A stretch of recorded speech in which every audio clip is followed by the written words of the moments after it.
जगदीप धनखड़ ने मोदी सरकार की पूरी नींव हिलाकर रख दी है।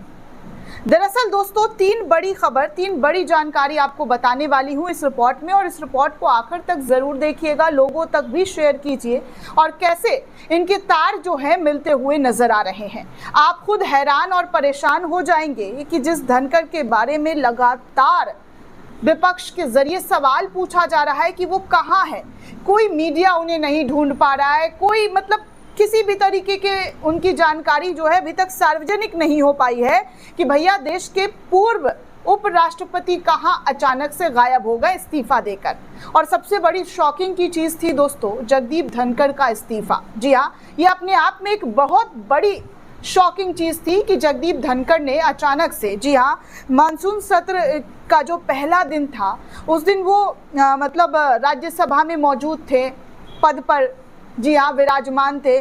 शाम तक उन्होंने पूरी कार्रवाई की, सत्ता पक्ष विपक्ष की बातें सुनी और अचानक से, जी अचानक शाम में रात होने से पहले कुछ घंटे पहले जगदीप धनखड़ का इस्तीफा आ जाता है। ये अपने आप में शॉकिंग है दोस्तों, हर किसी के लिए शॉकिंग था कि सबसे पहले, जी हाँ, सबसे पहले जो है जगदीप धनखड़ का इस्तीफा, और उसके बाद इस्तीफे के बाद ना उनको फेयरवेल दिया जाता है, ना किसी तरीके का कोई चीज़ उनको लेकर सामने आता है, बस स्वास्थ्य उनका खराब। और कल परसों अमित शाह एएनआई के साथ पॉडकास्ट कर रहे थे, या यूं कहे कि इंटरव्यू कर रहे थे, तो उसमें भी कह रहे थे कि जगदीप धनखड़ स्वास्थ्य सेवाओं की वजह से इस्तीफा दे दिया।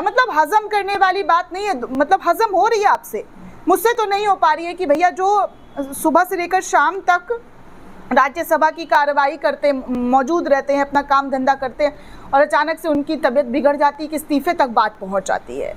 तो सबसे बड़ा शॉकिंग तो खबर ये था दोस्तों, लेकिन और दो बड़ी शॉकिंग खबर आपको बताऊंगी तो आपको भी समझ में आएगा कि क्या वाकई ऐसे कोई लिंक, ऐसे कोई तार जुड़े हुए हैं एक दूसरे से, जहां पर जगदीप धनखड़ कुछ ऐसी चीजें जान रहे थे, कुछ ऐसी चीजें उनको पता थी जिसकी वजह से ये जो देश की राजनीति में अचानक से भूचाल आ गया है। इस पर भले ही खुलकर चर्चा नहीं हो रही है, लेकिन दबे छुपे जुबान इस बात पर जरूर जोर दिया जा रहा है कि असली मास्टरमाइंड जगदीप धनखड़ है, और उनके इस्तीफे के बाद से ही देश में एक अलग तरीके की चीजें देखने सुनने को मिल रही है। सबसे पहले जगदीप धनखड़ का इस्तीफा, उसके बाद राहुल गांधी का प्रेस कॉन्फ्रेंस, और चुनाव आयोग और मोदी सरकार, जो 240 सीट वाली मोदी सरकार है, उसको लेकर राहुल गांधी के बड़े बड़े खुलासे।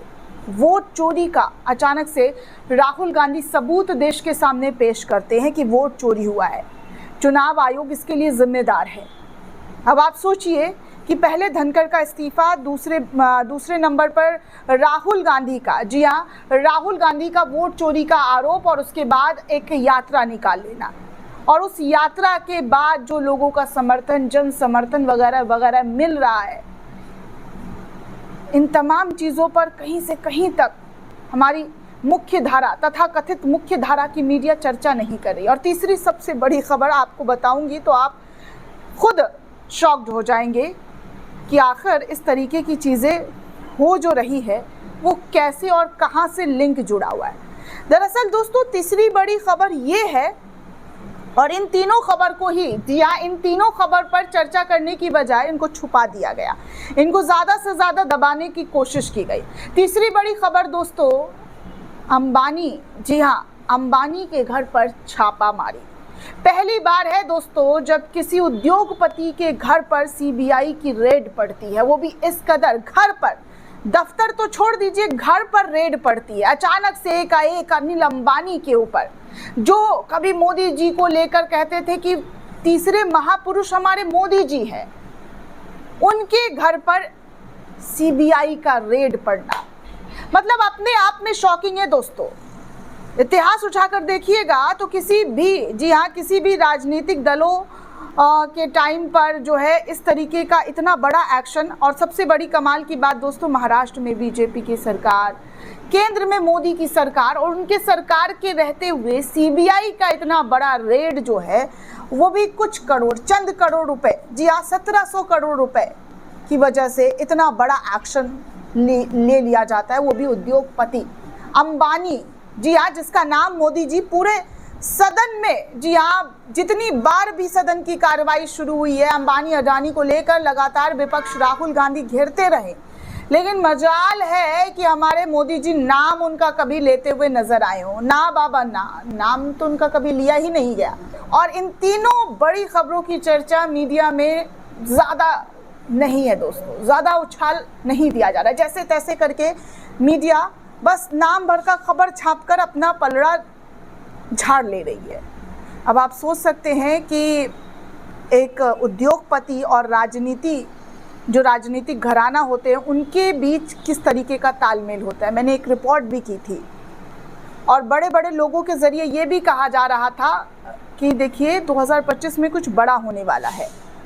पहले उद्योगपति कांग्रेस को चंदा फंडिंग नहीं देती थी, लेकिन अब जो है देना शुरू कर चुकी है। और अचानक से अंबानी के घर पर रेड पड़ना, वो भी इतने बड़े लेवल पर, और वो भी कुछ, इनके लिए तो कुछ ही पैसा है दोस्तों, हमारे आपके लिए बहुत ज़्यादा है, लेकिन इन लोगों के लिए तो बहुत कम पैसा है, उसके लिए रेड पड़ जाता है।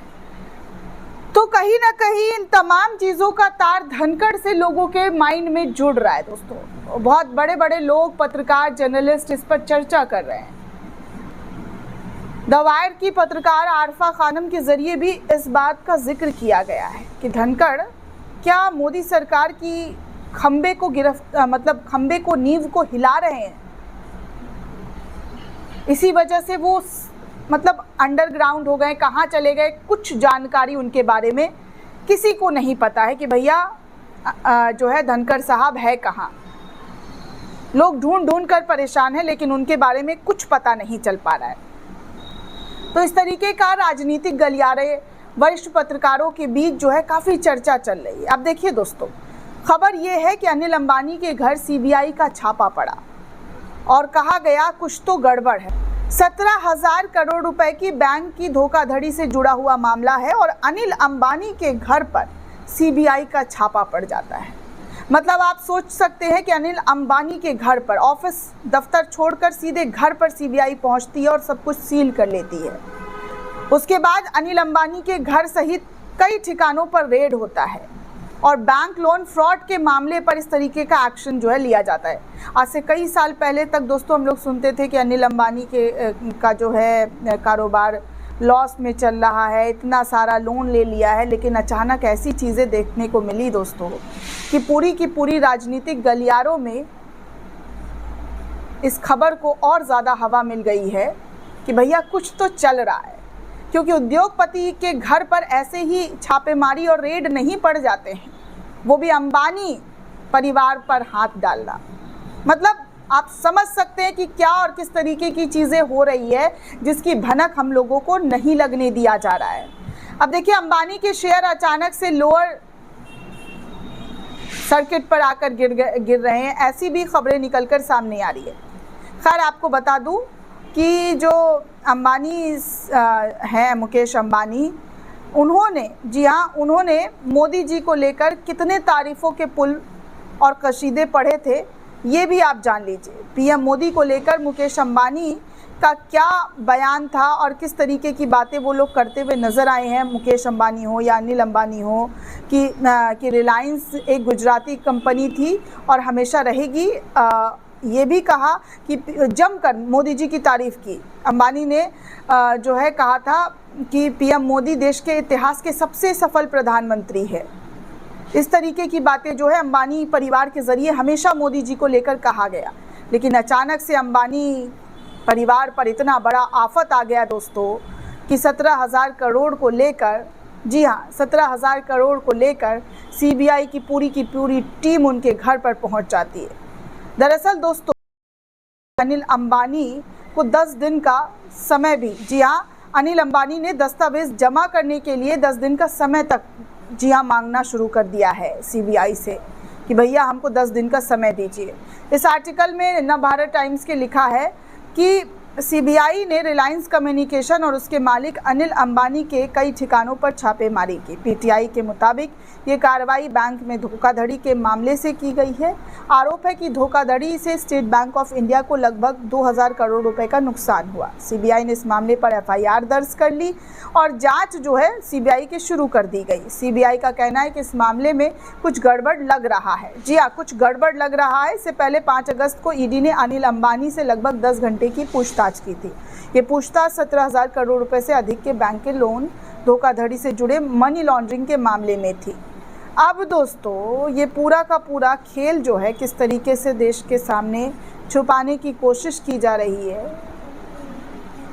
ये बहुत बड़ा मिस्ट्री बन चुका है कि आखिर चल क्या रहा है भैया देश की राजनीति में।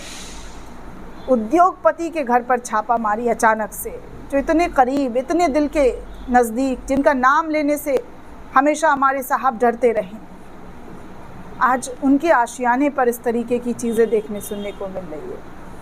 और धनखड़ का इसमें क्या रोल है, इस पर भी लोगों के ज़रिए सवाल किया जा रहा है। क्या लगता है दोस्तों, क्या मोदी जी के जो पिलर्स हैं उनको तोड़ने का कोशिश किया जा रहा है, या फिर पिलर्स के बीच में अनबन शुरू हो गया है, या कुछ और भांप लिया गया है उद्योगपतियों के नज़रों में कि कहीं कुछ गड़बड़ ना हो जाए? क्योंकि चुनाव आयोग से लेकर चुनाव आयोग के ऊपर से आरोप लगाते हुए राहुल गांधी की तमाम यात्रा इतनी ज़्यादा निकलने के बावजूद भी चुनाव आयोग सवालों का जवाब दे ही नहीं पा रहा है। बार बार आनाकानी, धनखड़ का सबसे पहले इस्तीफ़ा और उसके बाद अंबानी ग्रुप पर इतना बड़ा रेड। हमें ज़रूर बताइए कमेंट करके कि क्या कुछ वाकई ऐसा खिचड़ी पक रहा है, क्या धनखड़ के ज़रिए ये सब कुछ हो रहा है, क्या ऐसा पॉसिबल है? अपनी अपनी ओपिनियन, अपनी अपनी राय हमें ज़रूर लिखिएगा। वीडियो को ज़्यादा से ज़्यादा लोगों तक शेयर कीजिए दोस्तों, और चैनल को सब्सक्राइब ज़रूर करें। शुक्रिया।